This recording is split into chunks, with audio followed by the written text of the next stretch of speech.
예수님 당시에 유대에서는 지주가 자기 땅을 농부들에게 맡겨서 경작을 하게 하는 일이 많았습니다.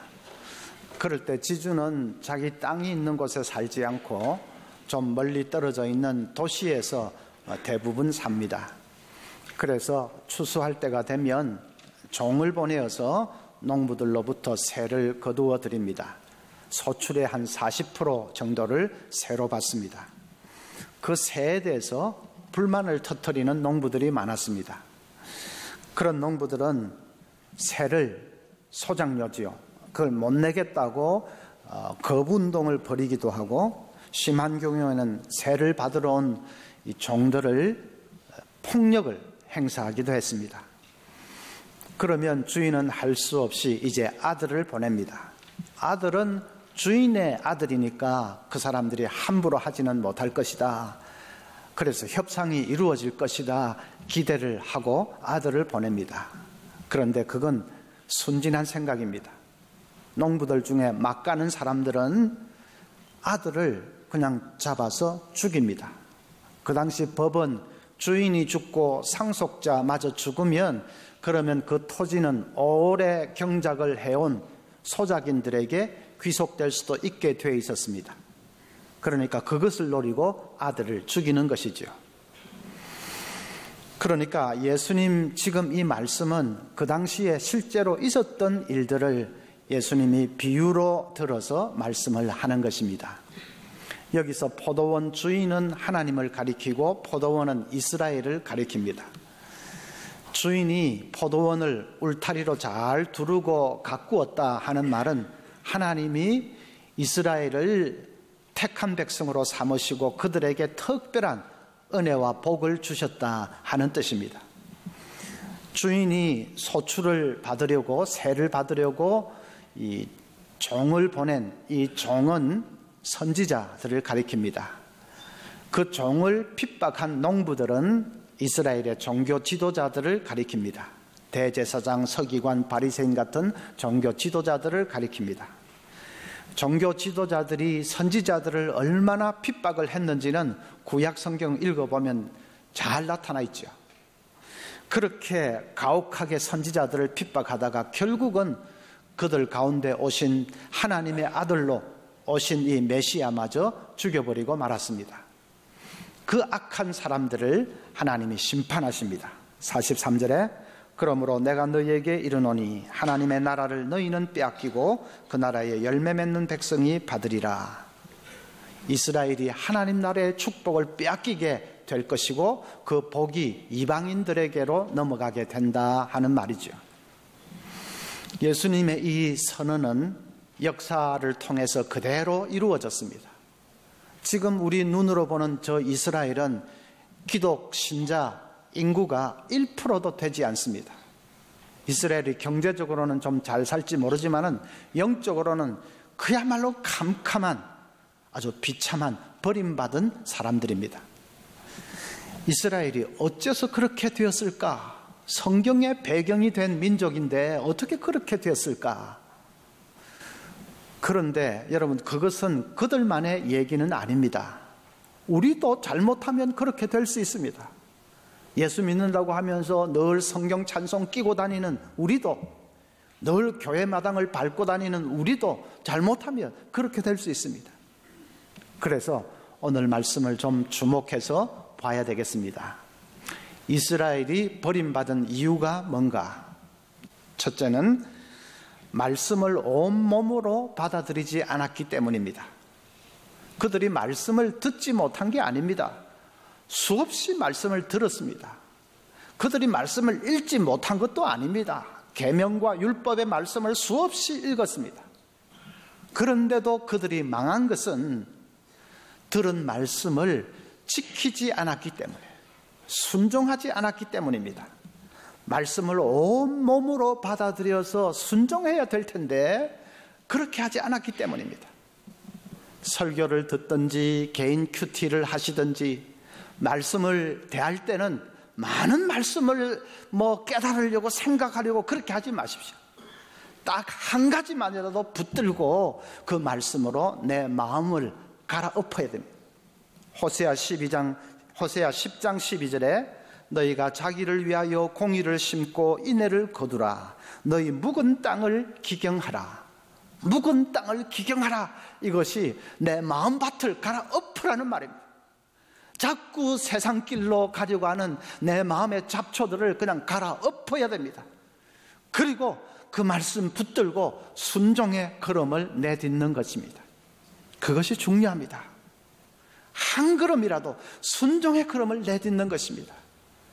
하나님, 이 말씀 붙들고 이번 한 주 동안도 내가 순종하며 한번 살아보겠습니다. 도와주십시오. 순종의 걸음을 내딛는 것입니다. 그렇게 한 걸음 한 걸음 순종이 차곡차곡 쌓일 때에 내가 변하고, 그리고 내 영이 삽니다. 그래야 내 영이 사는 겁니다. 이스라엘 백성들이 그것을 못해서 망했다는 것을 잊지 말아야 됩니다. 둘째로는 이스라엘이 이 버림받은 이유, 자기 의로 하나님께 나아가려고 했습니다. 이스라엘 백성들, 또 특별히 종교 지도자들은 왜 자기들 가운데 오신 메시아를, 예수님을 죽였을까?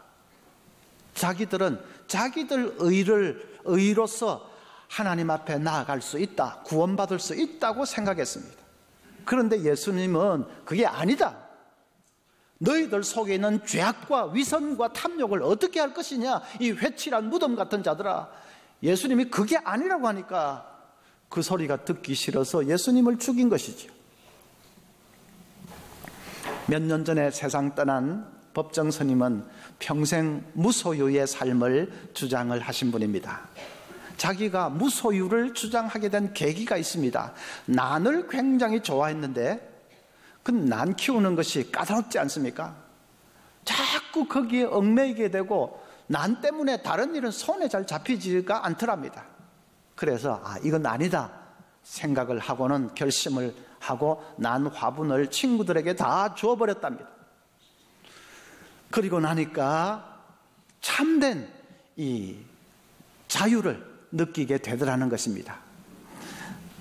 그렇게 무소유가 주는 자유를 깨닫고 나서부터 이제 평생 무소유의 삶을 살게 되었고 인생을 즐기게 되었다는 것입니다. 그 법정 스님은 인간의 집착과 고통이 다 소유에서 온다고 생각을 한 것입니다. 그건 잘못된 생각입니다. 집착과 고통은 소유에서 오는 것이 아니라 우리 내면에 있는 죄 때문에 오는 것입니다. 내 속에 있는 이 죄악된 본성 때문에 오는 것입니다. 만약에 인간의 집착과 고통이 소유에서 오는 것이라면 그러면 난 화분을 친구에게 주면 안 되지요. 난 화분을 친구에게 주면 친구는 그걸 소유하게 되니까 그러면 그 집착과 고통에 시달리게 될 거 아닙니까? 자기가 무소유의 자유를 누리겠다고 친구에게 소유의 고통을 안겨주면 안 되지요. 그러니까 문제는 소유가 아니라 내 속에 있는 이 죄악된 본성, 내 자아, 이것이 문제입니다. 죄의 종이 되어 있는 내 자아가 문제입니다. 구원받기 위해서는 소유를 버릴 것이 아니라 내 이 자아를 벗어버릴 수 있어야 됩니다. 이 자아를, 죄악된 자아를 어떻게 벗어버릴 수 있습니까? 예수님이 그 문제를 해결해 주셨습니다. 예수님이 십자가에 못 박히실 때에 우리의 이 죄악된 자아도 다 끌어안고 예수님이 못 박혀 죽으셨습니다. 갈라디아서 5장 24절에 그리스도 예수의 사람들은 육체와 함께 그 정욕과 탐심을 십자가에 못 박았느니라. 예수님이 십자가에 못 박히실 때에 정욕과 탐심의 종로로 타는 우리 자아도 끌어안고 함께 못 박아버렸습니다. 자아가 죽어버린 그 자리에 예수님 들어오셔서 새로운 자아를 심어주십니다. 고린도후서 5장 17절 그런즉 누구든지 그리스도 안에 있으면 새로운 피조물이라 이전 것은 지나갔으니 보라 새 것이 되었도다. 예수님이 우리 속에 들어오셔서 옛 자아는 그냥 장사 지내버리시고 그리고 새로운 자아를 심어주신 것입니다. 우리가 자기 의를 쌓아서 구원을 받으려고 하는 것은 잔가지를 자꾸 쳐내가지고 조금 더 온전하게 되려고 하는 그런 것에 불과합니다. 예수님의 방법은 그런 것이 아니고 아예 이 나쁜 나무를 뿌리째 확 뽑아버리시고 거기에 새 나무, 좋은 나무를 심어주시는 것입니다. 천국 백성은 뭐냐? 한마디로 말하면 주인이 바뀐 사람들입니다. 전에는 내가 내 삶의 주인이었지만 이제는 예수님이 내 삶의 주인 되신 분으로 그렇게 주인이 바뀐 사람들이 구원받은 사람이고 천국 백성이죠. 그래서 우리가 예수님을 향하여 주여라고 부르지 않습니까?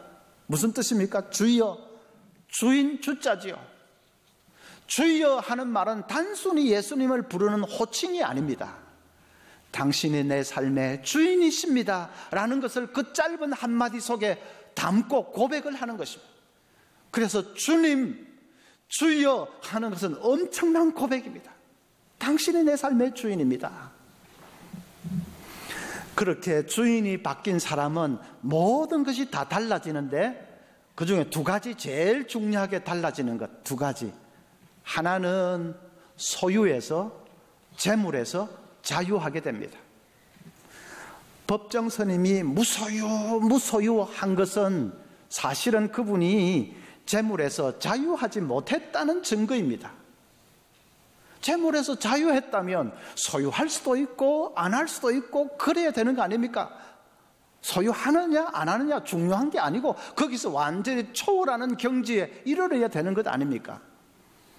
그런데 그러지 못하고 유독 무소유 하면서 소유를 겁을 내고 소유에서 도망치려고 하고 한 것은 소유에서 재물에서 완전히 자유하지 못했다는 반증입니다.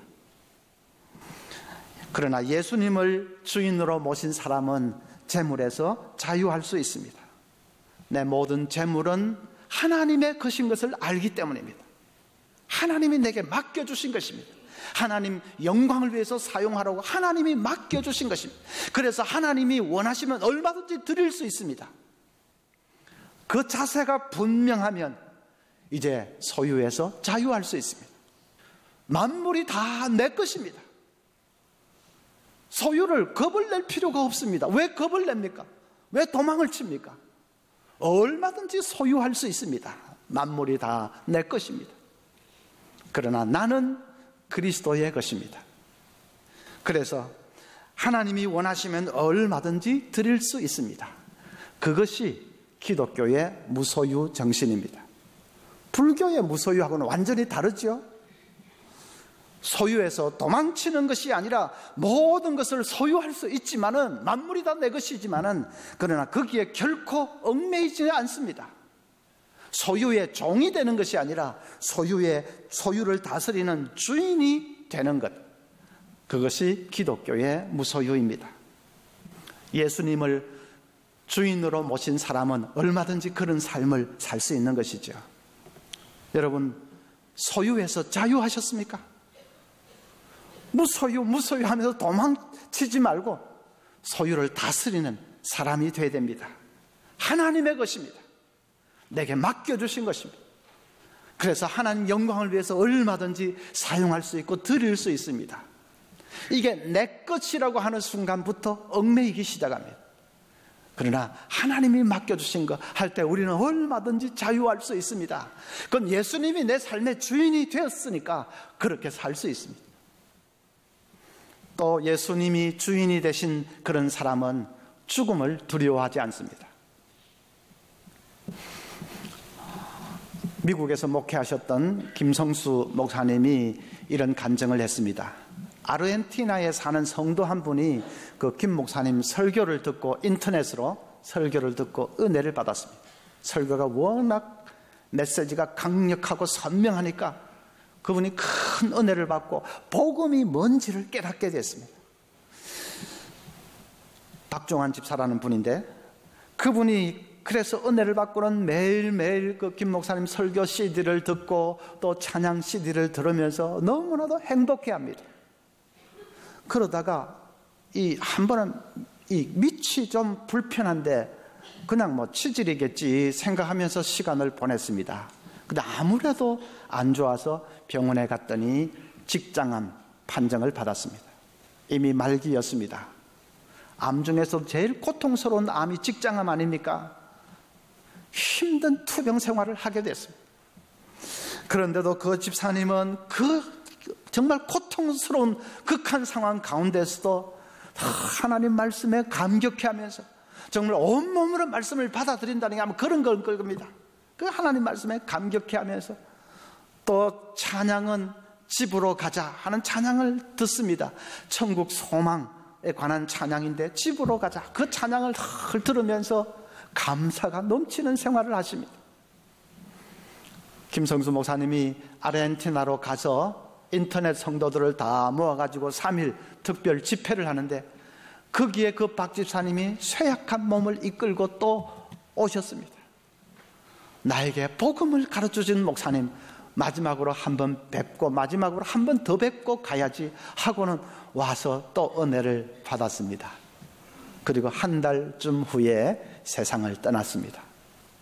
하나님 품에 안기는 그 마지막 순간까지도 그냥 참 감격해하면서 아직도 의식이 또렷한 상태에서 부인과 손을 맞잡고 기도를 드린 후에 정말 기쁨으로 그렇게 하나님의 품에 안기셨습니다.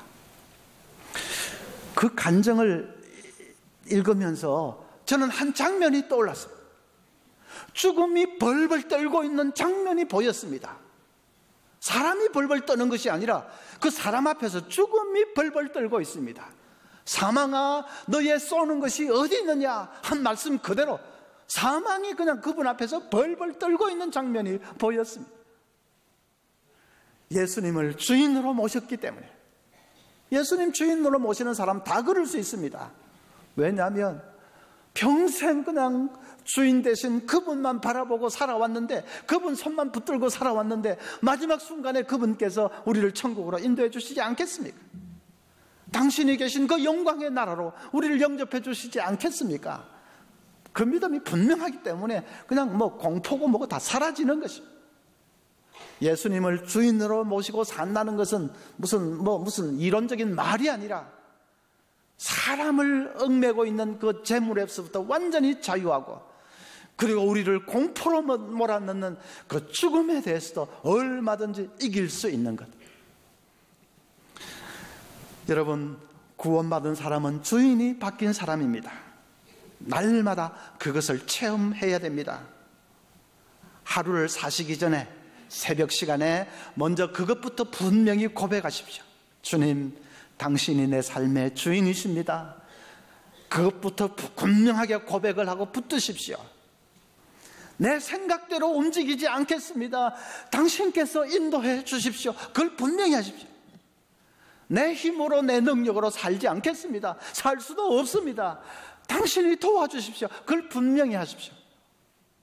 내 영광 위에 살지 않겠습니다. 먹든지 마시든지 주님 영광 위에서 살겠습니다. 그걸 분명히 하셔야 됩니다. 그래서 내가 사는 것이 아니라 정말 그리스도께서 내 속에서 살아주신다 하는 것을 느낄 수 있어야 됩니다. 그걸 체험할 수 있어야 됩니다.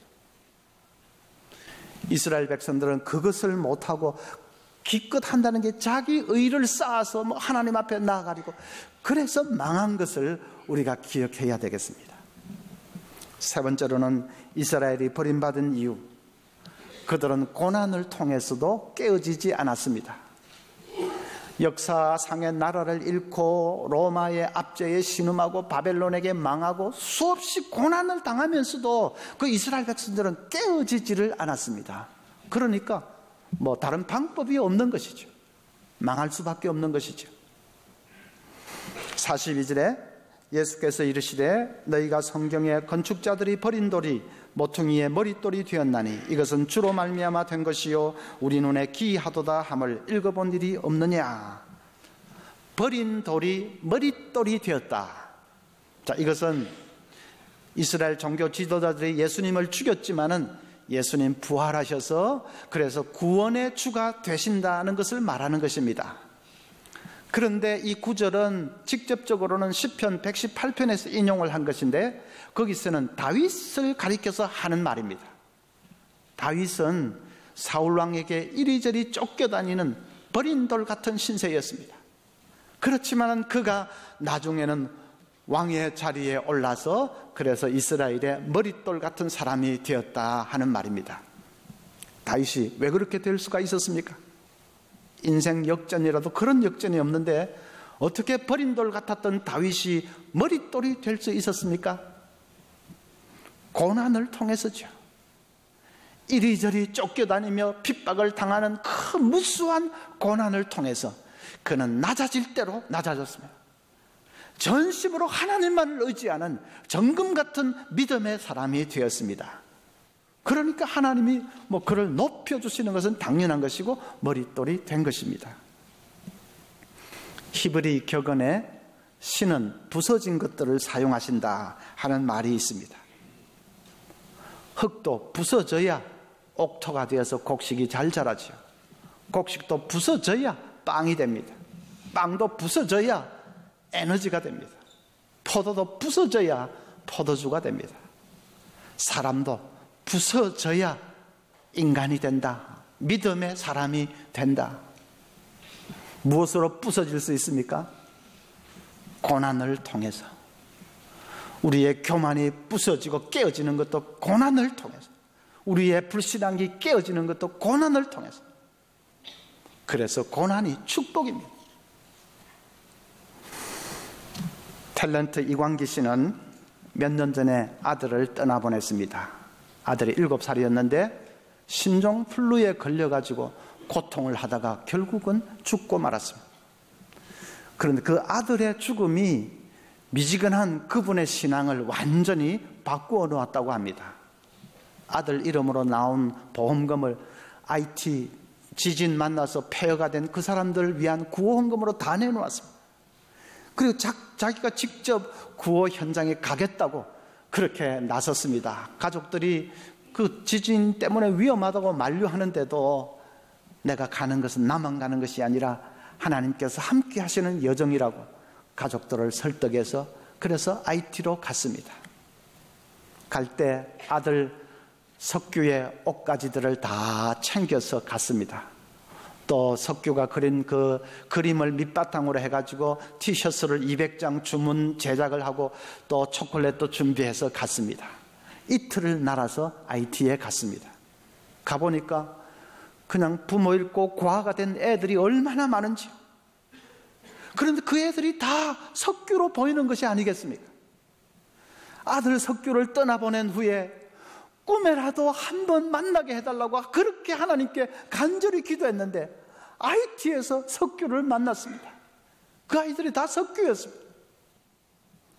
그 아이들을 부둥켜 안고 나도 얼마 전에 너희만한 아들을 잃었어. 너희들도 슬프겠지만은 절망하지 말고 희망을 가지면 하나님께서 언젠가는 좋은 길로 인도해 주실 거야. 그렇게 위로를 하는데 자기도 울고 아이들도 울었습니다. 그분이 남은 생을 이렇게 부모를 잃은 고아들을 위해서 헌신하면서 살겠다고 작정을 했습니다. 본래 신앙이 그렇게 좋았던 분이 아니라고 합니다. 자기 아내 때문에 마지못해서 그냥 교회 한 달에 한두 번 왔다 갔다 하는 사람입니다. 그런데 그 아들 떠나보내는 그걸 통해서 완전히 거듭난 것입니다. 그분이 이렇게 말했습니다. 우리 석규가 축복의 아들 같아요. 아이를 통해서 신앙을 갖게 됐고 비로소 제가 해야 할 일을 찾았으니까 참 감사해요. 그 정도 되면 고난이 축복 아닙니까? 늘 정신 못 차리고 살던 사람이 고난을 통해서 신앙을 가지게 되었고 그리고 내 남은 세계에 이제 무엇을 하면서 살지를 알게 되었다. 그런 축복이 어디 있습니까? 어떤 분은 실패 기념일을 정해놓고 그날을 지킨다고 합니다. 자기가 사업에 크게 실패한 날 아니면 자녀들이 잘못된 날 그날을 실패 기념일 그렇게 정해놓고 매년 그날이 오면 실패를 기념한다는 것입니다. 그 실패의 사건을 한번 되돌아보면서 정말로 할 수 없는 연약한 인간인 것을 깨달으면서 다시 한번 자기를 낮추면서 하나님만을 의지하는 그런 날로 지킨다. 꼭 필요할 것 같습니다. 예수님을 주인으로 모신 사람은 어떻게 삽니까? 말씀을 온몸으로 받아들여서 한 말씀이라도 붙들고 순종하려고 합니다. 더 이상 내가 내 생각대로 움직이지 아니하고 내 명령대로 설치지 아니하고 늘 주님 의지하고 주님만 바라보면서 삽니다. 때로는 내 옛자아가 발동을 할 때에 고난을 통해서라도 그것을 깨트려 주십시오. 내 교만을 깨트려 주십시오. 어리석게 내가 또 주인이 되어서 살려고 할 때에 고난과 실패를 통해서도 그걸 깨트려 주십시오. 진심으로 고백할 수 있는 사람이 예수님이 주인이 된 사람입니다. 우리 모두가 그 삶을 살 수 있기를 바랍니다.